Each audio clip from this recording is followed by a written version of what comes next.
아름다운 믿음의 고백으로 하나님의 은혜를 나누는 오직 주만이. 네, 이어서 두 번째 출연자 함께 만나보겠습니다. 이분은요, 내성적이고 소심한 성격에 그저 착해 보이는 분이었는데요. 호랑이 같은 남편을 만나서 결혼을 하게 되었습니다. 남편은 무섭고 또 딱히 하소연할 곳이 없어서요. 술을 마시기 시작했다고 하는데요.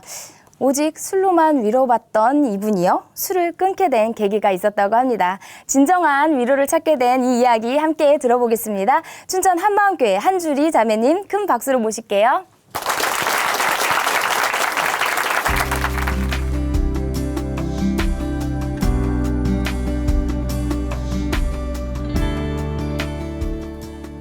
안녕하세요. 춘천 한마음교회 한주리입니다. 호랑이와 토끼의 만남처럼 너무나 다른 성향과 성격을 가진 남편을 만나서 마음에 심한 고통을 겪으며 바닥을 치는 결혼 생활을 했어요. 술을 낙을 삼아 버티다가 진짜 주님을 만나서 예수님을 사랑하고 사명자로 살게 된 간증을 나누고 싶어서 이 자리에 섰습니다. 저는 겁이 많고 내성적이고 소심한 성격의 맏이었어요. 저희 아버지께서는 제 이름을 큰 소리로 부르실 수도 없었어요. 제가 워낙 겁이 많다 보니 조금 큰 소리에도 깜짝깜짝 놀랐거든요. 그런데 제 남편은 시댁에서도 인정하는 다혈질에 뭐에 꽂히면 물불 안 가리고 직진하는 성격이었어요. 그런데 이게 웬일입니까? 제가 어쩌다가 고등학교 2학년 때에 그런 남편의 눈에 들게 된 거예요. 이후 남편의 넓은 인맥들로 인해서 혹시라도 저에게 관심 있어 하는 학생은 형씨 잠깐 봅시다 하며 한쪽으로 끌려가서는 맞았다는 소문들이 들려왔어요. 새내기 대학생 때 미팅을 하러 나갔더니 한 학생이 왜 여기 나왔어요? 준건이가 알면 큰일 나는데. 얘기가 이렇게 되니 보나마나 그 미팅은 깨졌고요. 한 번은 콜라텍에 갔었는데 클럽 보디가드가 나와서 형수님 이런 데 다니시면 안 됩니다. 단체로 거부를 당하는 웃지 못할 해프닝도 있었습니다. 목표한 것은 반드시 이루고야 마는 성격의 남편은 결혼 후에는 사장이 되겠다는 꿈을 품고 밤낮 없이 살더라고요. 워낙 가난한 시댁이다 보니 자수성가의 꿈이 신앙이 되었어요. 그러니 귀가 시간은 항상 새벽이었죠. 남들 다 가는 휴가도 크리스마스도 없었고요. 어느 크리스마스 이브 날 눈 빠지게 기다리고 있는데 아직 탤런트 아무개를 못 만났어. 나 포장마차에 있는데 몇 시간째냐 진짜 미치겠네 하며 자기 넋두리를 하는데 정말 야속했어요. 남편은 대기업 광고회사를 다니고 있었거든요. 저는 그 회사 당신이 아니면 망하냐고 늘 불평을 했어요. 가정은 365일 뒷전이었으니까요. 덕분에 회사에서는 더욱 인정받는 사람이 되어갔고 상사 되시는 분이 웃으시면서 남편을 회사에 내놓으라는 뼈 있는 말씀도 하시더라고요. 어느 날은 기다리고 기다리는데 새벽 4시가 넘어서 남편이 들어왔어요. 저는 한잠도 안 자고 뜬 눈으로 밤을 샜고요. 얼굴을 보자마자 너무 화가 나서 어떻게 이럴 수가 있어? 정말 너무한 거 아니야? 하고 언성을 높였어요. 그날따라 남편은 더 불같이 화를 내면서 앞에 놓인 선풍기를 벽에 집어 던졌어요. 저는 바로 선풍기 목이 부러지고 저는 기절할 듯 놀랐고 급한 마음에 스탠드 옷걸이 뒤에 숨어야 했어요. 그 일 후로는 남편의 무서운 성격 탓에 편하게 대꾸 한번 못 해보고 속으로만 온갖 욕을 하면서 지내왔었고요. 궁여지책으로 절대 늦지 않겠다는 내용의 서명, 도장까지 찍은 각서를 받아서 현관문 부엌 여기저기 잘 보이는 것에 붙여놓았어요. 그러나 말뿐인 각서 쳐다봐도 위안이 되지도 않고 없는 집안에 찍혀서 맞벌이로 돈은 더 벌어 바치며 도대체 뭘 하자는 것인지 변치 않는 이 결혼 생활, 속은 부글거리고 푹푹 썩다가 언제부터인가 술을 마시기 시작했어요. 제 삶을 이렇게 만든 것이 남편이라는 생각에 원망과 좌절은 너무나 컸어요. 남편이 기분 좋을 때 농담처럼 잠들었을 때 후라이팬으로 내리칠 수도 있으니 조심해 협박을 하기도 했고요. 그 당시 진심으로 소원했던 것은요. 정신을 못 차리게 술을 마시고 필름이 끊겨서 영화의 한 장면처럼 알지요 왜 확 한번 뒤집어 엎고 다 때려 부수고 그러는 것인데 어째 째째한 성격 탓에 술이 슬슬 올라서 혀가 풀린다 싶으면 딱 거기까지였고 아쉽게도 영화의 한 장면은 한 번도 못 찍었답니다. 게다가 저는 술을 마시면 이상할 만큼 마음이 너그러워지고 즐거워졌어요. 인생사 다 그럴 수도 있지. 다 그런 거야. 모든 것이 용납이 되고 마음이 넓어지더라고요. 그런데 술은 마시고 있는 그 시간들만 즐겁고 지낼만 하고 그리고 나머지 시간들은 다시 불편하고 힘든 마음의 연속이었어요.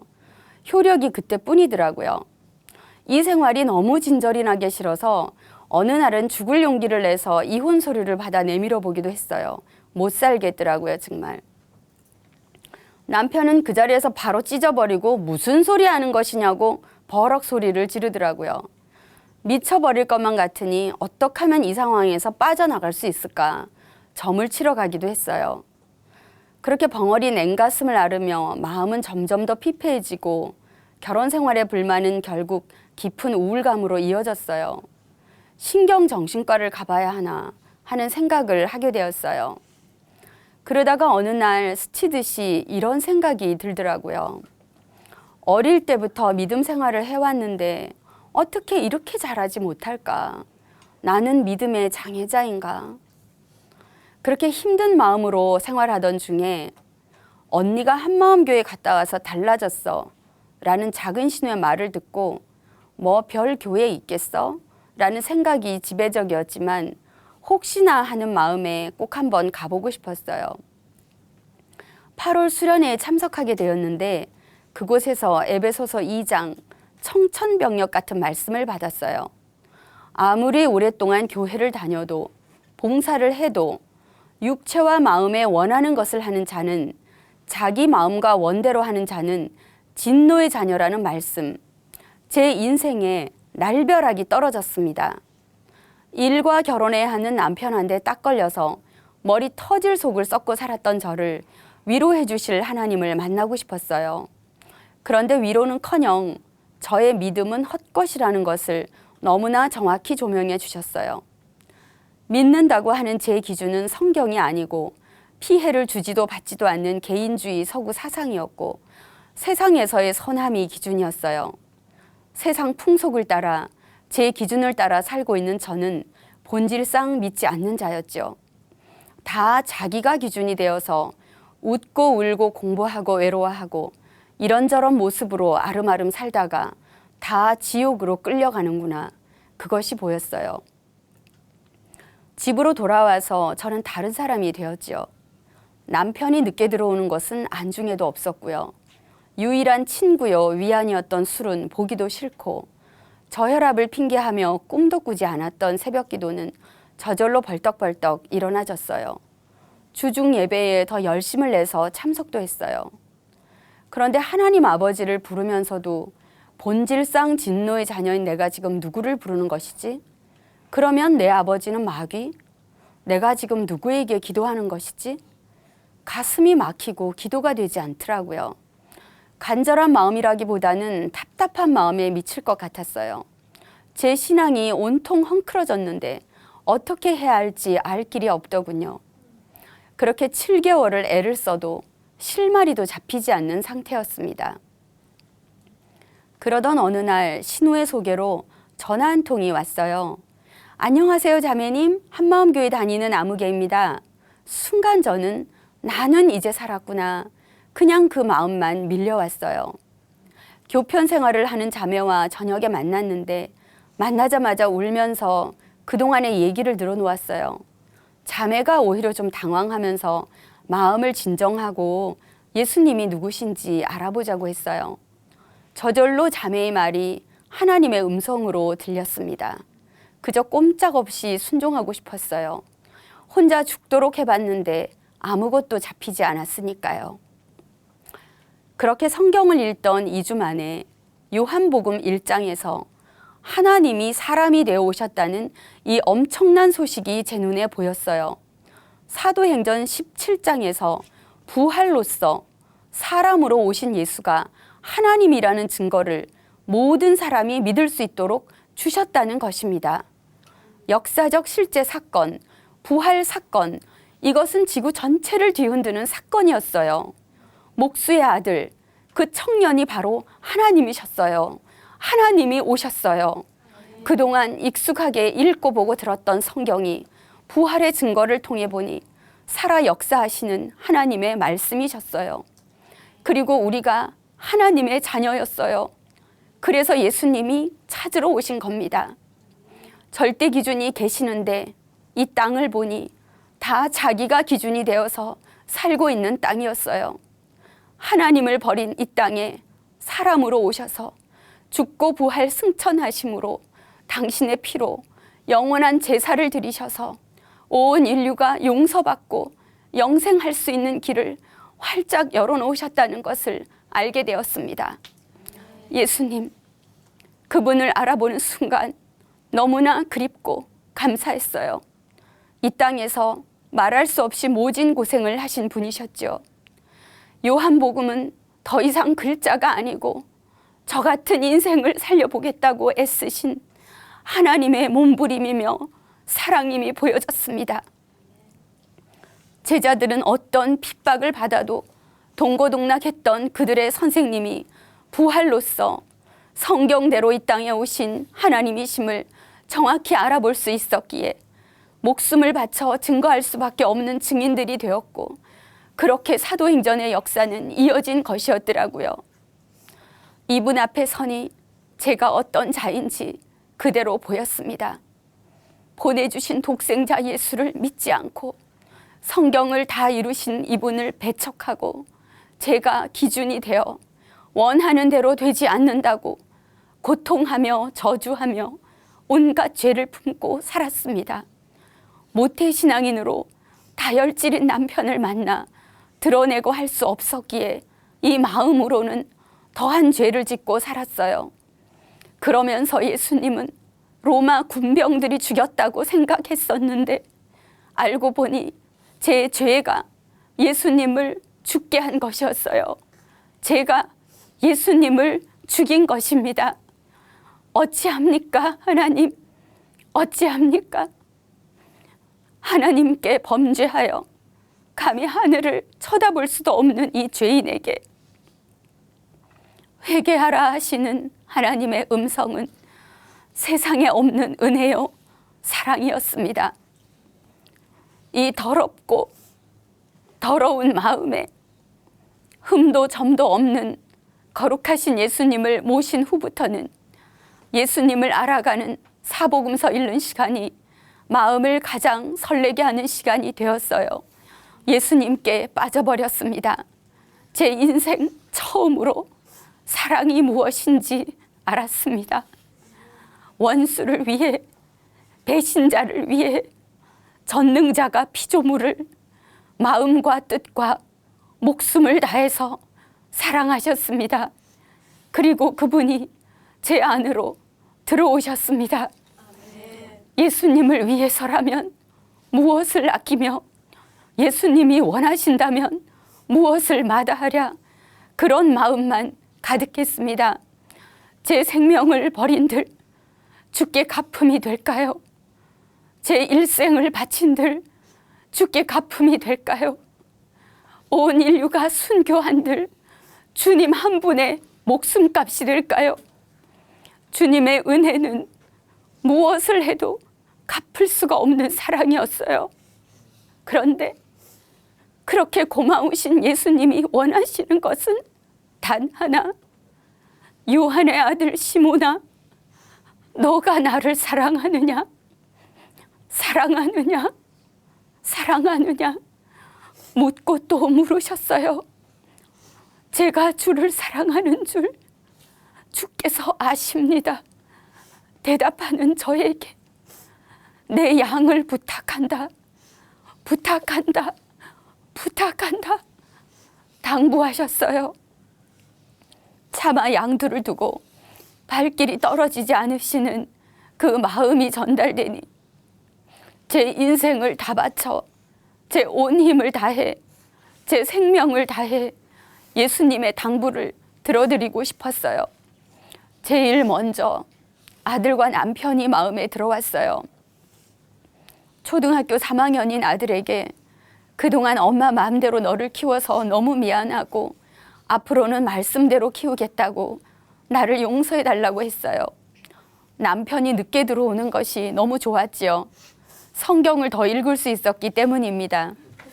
늘 그렇듯 인사불성이 되게 술이 떡이 되어 들어오는 남편에게 성경을 읽어주곤 했어요.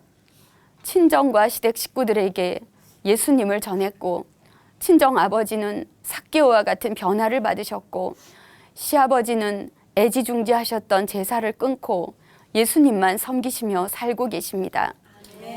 복음을 전하며 영혼에 대한 마음은 더욱 커져만 갔어요. 많은 영혼들을 만났고 변화되게 하셨는데요. 그중 한 자매는 천신을 받은 무당이었는데 서늘하고 묘한 눈빛과 웃음, 그 첫인상 지금도 생생해요. 속마음을 훤히 들여다보고 있구나, 그런 생각이 들더군요. 자매의 손을 붙들고 기도하는데 얼마나 눈물이 쏟아지던지요. 하나님께서 이 자매를 애타게 찾고 계신다는 것을 알 수 있었습니다. 자매는 잡신을 모실 때도 몇 개월을 정성껏 신주단지를 닦으며 빌고 비는 시간을 가졌었다고 해요. 그런데 만왕의 왕 대신 예수님을 마음에 모시는데 혹시 자기 중심이 부족해서 마음 보좌에 못 들어오시면 어떡하나 하는 생각에 영접 기도를 3번을 부탁하며 예수님을 영접했어요. 그리고 영어 학원에서 만난 자매인데 정신줄을 놓도록 술을 마시고 그 조그만 손으로 건장한 남자도 할 수 없는 공중전화 박스도 부수고 남자친구에게 칼도 던지고 그랬던 자매예요. 이 자매는 언니 사는 게 아니에요 라는 말과 돈이 최고예요를 입에 달고 살았었어요. 몸은 안 아픈 곳이 없어서 늘 몸을 흔들고 꼬고 비틀고 했어요. 가만히 앉아서 대화를 이어간 적이 거의 없었죠. 만날 때마다 매번 답답해하고 외로워해서 명절에도 혼자 둘 수가 없어서 같이 데리고 시댁에 갔었어요. 그런데 시댁에 가자마자 인사도 안 하고 시아버지 이불을 머리 끝까지 뒤집어 쓰고 잠만 잤던 기억도 있습니다. 참 난감한 시간이었죠. 어느 토요일 교회에서 기도하는 중에 성령의 역사로 자매를 잡고 있던 군대 귀신이 떠나고 병을 치유받고 원수 맺은 것도 풀어지고 영혼에 대한 마음만 가득해지는 놀라운 역사가 일어났어요. 5년 동안 방 안에만 갇혀 살며 폭력과 자살로 막장 인생을 살았던 자매도 있었고요. 캐나다로 건너가 지부를 세운 자매도 있습니다. 복음의 능력은 어떤 자를 만나도 빛을 드러내셨고 모두 다 충성된 주님의 제자요 공동체의 일꾼이 되게 하셨습니다. 때가 되니까 남편도 돌아오게 하셔서 지금은 하나님의 동력자요 공동체의 일원으로 살고 있어요. 공동체가 없고 나 홀로 신앙이었다면 이런 든든한 열매들은 꿈에도 상상하지 못했을 겁니다. 어느 여름 수련회에 하나님께서는 감당할 수 없는 큰 기도를 부어주셨어요. 저는 그것이 더 넓은 곳으로 가라는 하나님의 사인으로 받아져서 아들을 유학 보내게 되었어요. 미국 형님 집에서 머물게 되었는데 형님이 복음을 받게 되면서 그것이 계기가 되어 미국 지부를 탄생시켜 주셨어요. 4개월 만에 이루어진 일이고요. 충성된 많은 영혼들을 만났어요. 그리고 그들을 통해서 복음이 멕시칸들과 백인들에게까지 번져가고 있고 백인을 통해서 러시아 리더들에게까지 연결되어 있어요. 민족과 인종의 장벽을 넘어서 번져가는 복음의 능력을 보고 있습니다.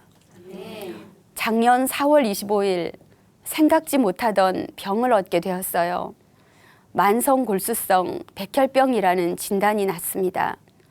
불치병이라고 하더군요. 죽음 앞에 세워주셨어요. 남김없이 인생을 정리하라는 사인으로 받습니다. 공동체의 생명을 내놓은 기도와 남편의 지극한 사랑과 보살핌으로 의사 선생님도 놀랄 만큼 치료 상황은 아주 좋습니다. 갚을 수 없는 사랑의 빚을 졌죠. 돌연변이 세포로 인한 병이라 결과는 주님만이 아십니다. 저는 사나 죽으나 예수님의 것입니다. 한낱 피조물에 아무것도 아닌 이 고백을 듣기 위해 하늘 영광 버리시고 영원히 사람이 되어버리신 예수님. 저도 예수님을 온 마음 다해 사랑합니다. 그분께 드릴 것은 영원한 충성입니다. 달라도 너무 다른 남편을 만나 죽도록 마음고생하며 술로 인생의 낙을 삼고 마음으로는 온갖 죄를 짓던 추악하고 별 볼 일 없는 한 인생을 복음을 만나 이토록 존귀한 사명자의 삶으로 인도하신 하나님께 다시 한번 감사 영광을 돌려드립니다. 감사합니다.